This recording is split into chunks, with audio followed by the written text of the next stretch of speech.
accentuate the fact we have heard a lot of accents today. We've had Southern accents. We've had British accents. And now, speaker number 4 is about to bring more.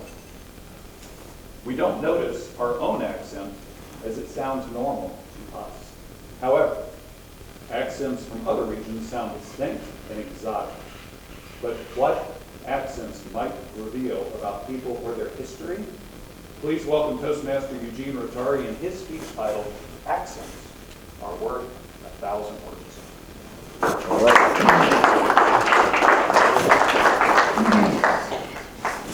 What is your favorite accent? Is there such thing as the best accent in the world? I still haven't figured that, and I'm working on the best accent. So right now it's a work in progress, but in my journey since I came to the United States and studying English, my accents changed. At first, the first accent sounded more like, my name is Eugeniu Rotari. London is the capital of Great Britain. Later on, it changed a little bit, got upgraded, and people started complimenting me, saying that I sound more like a German. My accent is more like German. And I thought, that's great news, because now my accent is upgraded from the third world country's accent to the first world country's, which is Germany.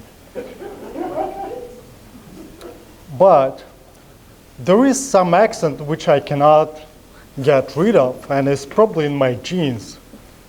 And that accent is the low vocal variety, speaking quietly without very bright facial expressions.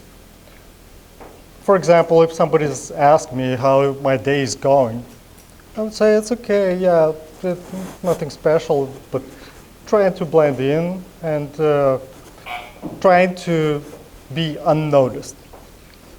I didn't realize where it comes from, but I remembered that when I was 11 and the Soviet Union ultimately collapsed, my grandfather, who was born in Romania, and I knew that he was born there, but I couldn't figure it was a cognitive dissonance because he spoke perfectly Russian without an accent.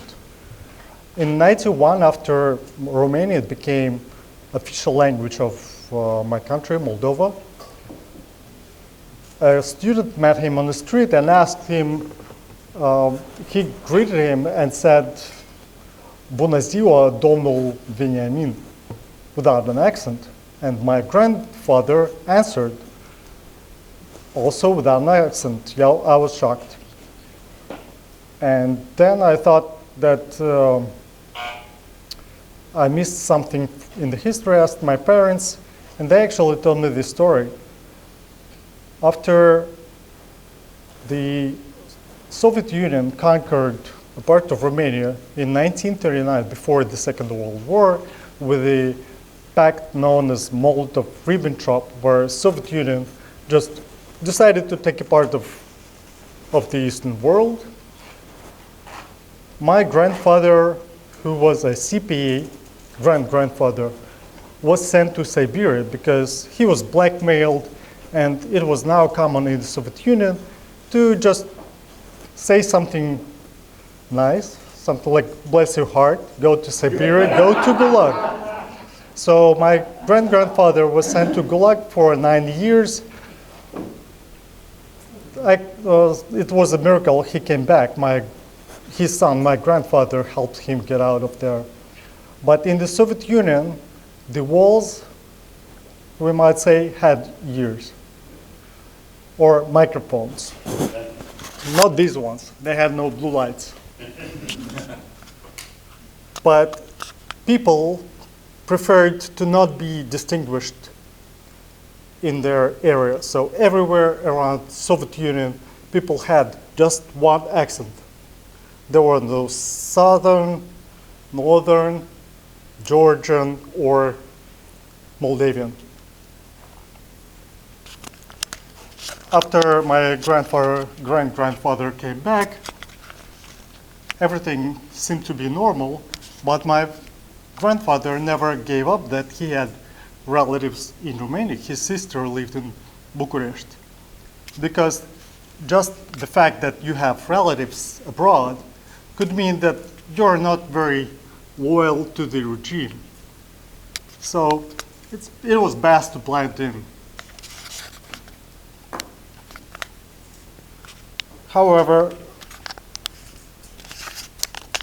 learning accents can be a sign of, or having the ability to speak or express yourself with an accent might be a good sign, because you just express your past, maybe history of your family. And I would encourage everyone to ask a person, if you know who has an accent, to be curious about their history. Maybe they can tell you something interesting.